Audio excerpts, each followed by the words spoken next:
दोस्तों, मैं हूं सर्वेश यादव और करंट अफेयर्स की श्रृंखला को आगे बढ़ाते हुए मैं आपके लिए एक और महत्वपूर्ण टॉपिक सामने लेके आया हूं। आज का जो हमारा टॉपिक है दोस्तों, वह है निजी संपत्ति का अधिकार। इसको मैं आपके सामने इसलिए लेके आया हूं क्योंकि हाल ही में यह मुद्दा बहुत ही चर्चा में था। माननीय सर्वोच्च न्यायालय ने एक फैसले में यह बताया कि निजी संपत्ति का अधिकार अब मानवीय अधिकार के रूप में जाना जाएगा। तो आइए देख लेते हैं कि निजी संपत्ति के अधिकार को मानवीय अधिकार किस मुकदमे के तहत बताया गया है और किस अनुच्छेदों का प्रयोग करके निजी संपत्ति के अधिकार को मानवीय अधिकार का दर्जा दे दिया गया है। दोस्तों, यह जानना हमारे लिए बहुत ही इंपॉर्टेंट है क्योंकि आने वाली जितने भी आगामी परीक्षाएं हैं दोस्तों, वो सभी इस दृष्टि से बहुत ही महत्वपूर्ण है कि निजी संपत्ति के अधिकार को मानवीय अधिकार का दर्जा कैसे दिया गया। तो आपको बताया दे दोस्तों कि यह जो फैसला है निजी संपत्ति के अधिकार को मानवीय अधिकार का दर्जा देने का, यह किसका फैसला है? यह फैसला है माननीय सर्वोच्च न्यायालय का। इसलिए इस फैसले में कोई और पुनरावलोकन नहीं किया जा सकता है दोस्तों। तो जो मैं कह रहा हूं उस बात पे विशेष ध्यान दीजिएगा दोस्तों, उसके एक एक शब्द आपके लिए बहुत ही महत्वपूर्ण साबित होंगे। तो बातों को ध्यान में रखिएगा कि न्यायालय ने इस निर्णय में कहा है कि विधि की सम्यक प्रक्रिया किए बिना कोई भी राज्य किसी भी जमीन पर अपना मालिकाना हक नहीं जता सकता है और ना ही उस पर एडवर्स पोसेशन यानी कि प्रतिकूल कब्जा दिखा सकता है। यह सब ध्यान में रखिएगा दोस्तों, प्रतिकूल कब्जा यानी कि एडवर्स पोसेशन। सर्वोच्च न्यायालय ने यही बताया है कि बिना विधि की सम्यक प्रक्रिया का प्रयोग किए कोई राज्य किसी भी जमीन पर अपना मालिकाना हक नहीं जता सकता है और ना ही उसके ऊपर कोई प्रतिकूल कब्जा कर सकता है। ऐसा इसलिए कहा गया दोस्तों क्योंकि पहले क्या होता था कि अगर सड़क का निर्माण कराना है और रास्ते में किसी का जमीन पड़ रहा हो तो राज्य सरकार उसको अधिग्रहित करके उस पर सड़क निर्माण प्रक्रिया को आगे बढ़ा देती थी। लेकिन सर्वोच्च न्यायालय ने इस प्रक्रिया में बदलाव करते हुए यह बताया कि यदि मालिक की मंजूरी ना हो तो कोई भी राज्य किसी भी नागरिक की संपत्ति का अधिग्रहण कर उस पर अपना राजस्व कार्य नहीं कर सकता है, क्योंकि नागरिकों के निजी संपत्ति का अधिकार उनका मानवीय अधिकार है। और इसका जो प्रयोग किया गया है दोस्तों, वह हिमाचल प्रदेश में 80 वर्ष की एक महिला का केस था, जिस केस में यह सुनवाई किया गया है। तो याद रखिएगा, सर्वोच्च न्यायालय ने निजी संपत्ति के अधिकार को किस प्रकार व्याख्यात किया है, किस प्रकार परिभाषित किया है, वह मैं बोलने जा रहा हूं दोस्तों। शब्दों को ध्यान दीजिएगा। सर्वोच्च न्यायालय ने कहा है कि कल्याणकारी राज्य में संपत्ति का अधिकार एक मानवीय अधिकार है। कैसा अधिकार है? मानवीय। कल्याणकारी राज्य में संपत्ति का अधिकार एक मानवीय अधिकार है और निजी भूमि को हथियाना और उस पर अपना दावा करना राज्य को अतिक्रमणकारी बनाता है। यानी कि अब सरकार यह नहीं चाहती कि कोई उसे अतिक्रमणकारी कहे। पहले क्या होता था कि राज्य सरकार बिना किसी हस्तक्षेप के ही आपकी जमीन को हथिया लेती थी। तो अब यह केस नहीं होगा क्योंकि सरकार सीधे सीधे चाहती है कि उसके ऊपर कोई भी इल्जाम ना लगे और कोई सरकार को अतिक्रमणकारी ना कहे। इसलिए सरकार ने यानी कि इस मुकदमे की सुनवाई करते हुए सर्वोच्च न्यायालय ने यह बताया कि निजी संपत्ति का अधिकार अब मानवीय अधिकार के रूप में तब्दील हो गया है। तो सर्वोच्च न्यायालय ने जो फैसला सुनाया है दोस्तों, वह 2 अधिकारों पे बताया है कि बिना विधि की सम्यक प्रक्रिया यानी विधि की सम्यक प्रक्रिया अगर ना हो तो कोई भी राज्य किसी भी नागरिक के जमीन पर कब्जा नहीं कर सकता।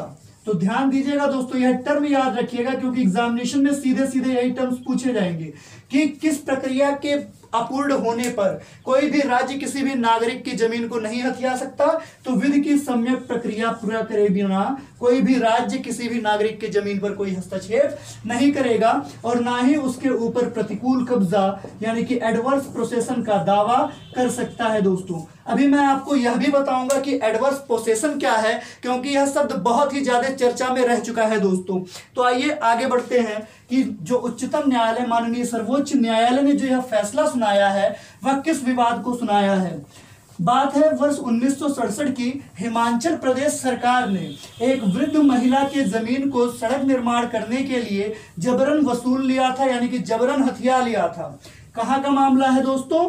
मामला है हिमाचल प्रदेश में, और मामला है कब का? वर्ष 1967 का। इस मामले में राज्य सरकार ने सड़क निर्माण प्रक्रिया के लिए जबरन ही जमीन को हथिया लिया था। तो फैसला कहाँ सुनाया गया है? किस प्रदेश के मुकदमे पे? हिमाचल प्रदेश के मुकदमे पे। कब का है मामला? यह मामला कब का है?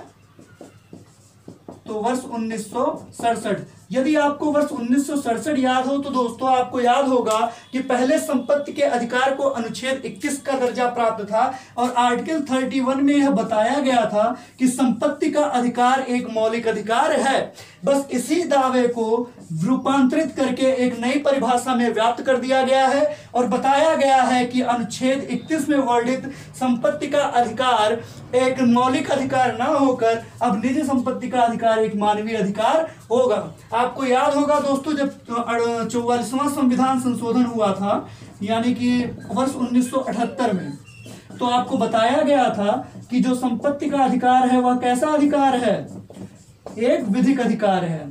तो इसी दावे को याद रखिएगा। 44वें संविधान संशोधन 1978 के द्वारा अनुच्छेद 31 से संपत्ति के अधिकार को हटा के 300 के ए में रूपांतरित कर दिया गया था।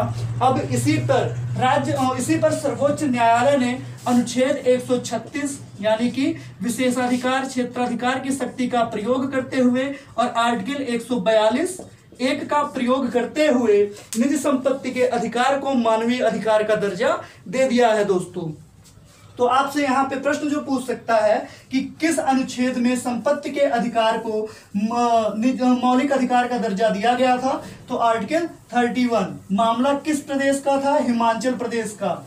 जमीन का विवाद था, जहां पर राज्य सरकार ने जबरन वह जमीन लेकर उस पर सड़क का निर्माण कर दिया था। सर्वोच्च न्यायालय ने 80 वर्ष के महिला के पक्ष में अपना जवाब सुनाते हुए उस महिला को 1 करोड़ रुपए का भुगतान करने का प्रावधान राज्य सरकार को दे दिया है कि जल्द से जल्द 1 करोड़ रुपए उस वृद्ध महिला को दे दिए जाएं मुआवजे के तौर पर, जिसका राज्य सरकार यानी कि हिमाचल प्रदेश सरकार ने जबरन जमीन ले लिया था। अब बात करते हैं दोस्तों कि किस अनुच्छेद के तहत यह फैसला सुनाया गया है। तो अनुच्छेद 136 यानी कि आर्टिकल 136 और 142 ए के आधार पर यह सर्वोच्च न्यायालय के क्षेत्राधिकार का पक्ष है दोस्तों कि इस मामले पर जो पूरा अधिकार है वह सर्वोच्च न्यायालय का अधिकार है, और सर्वोच्च न्यायालय जो चाहे वो फैसला सुना सकती है। और फैसले का उचित प्रबंध करते हुए सर्वोच्च न्यायालय ने यह बताया है कि निजी संपत्ति का अधिकार अब कैसा अधिकार है? एक मानवीय अधिकार है दोस्तों। इतनी चीजें क्लियर हो तो आइए हम एक बार एडवर्स पोसेशन के बारे में भी समझ लेते हैं दोस्तों कि एडवर्स पोसेशन क्या है, यानी कि प्रतिकूल कब्जा क्या है दोस्तों। अगर प्रतिकूल कब्जा आप समझ लिए तो आपको निजी संपत्ति का अधिकार यानी मानवीय अधिकार का भी पूरा ज्ञान हो जाएगा दोस्तों। तो आइए देखते हैं कि एडवर्स पोसेशन क्या है। जैसे आप में से कई लोग मकान किराए पर लेकर रहते होंगे दोस्तों, तो आप लोगों के पक्ष में ही यह एक फैसला है सर्वोच्च न्यायालय का। आइए इसको हम एक उदाहरण के स्वरूप के रूप में समझेंगे ताकि समझने में हमें आसानी हो दोस्तों। मान लीजिए कोई व्यक्ति है ए और कोई व्यक्ति है बी, और व्यक्ति ए इस जमीन का मालिक है। यह कौन है? मालिक है जो यह जमीन है।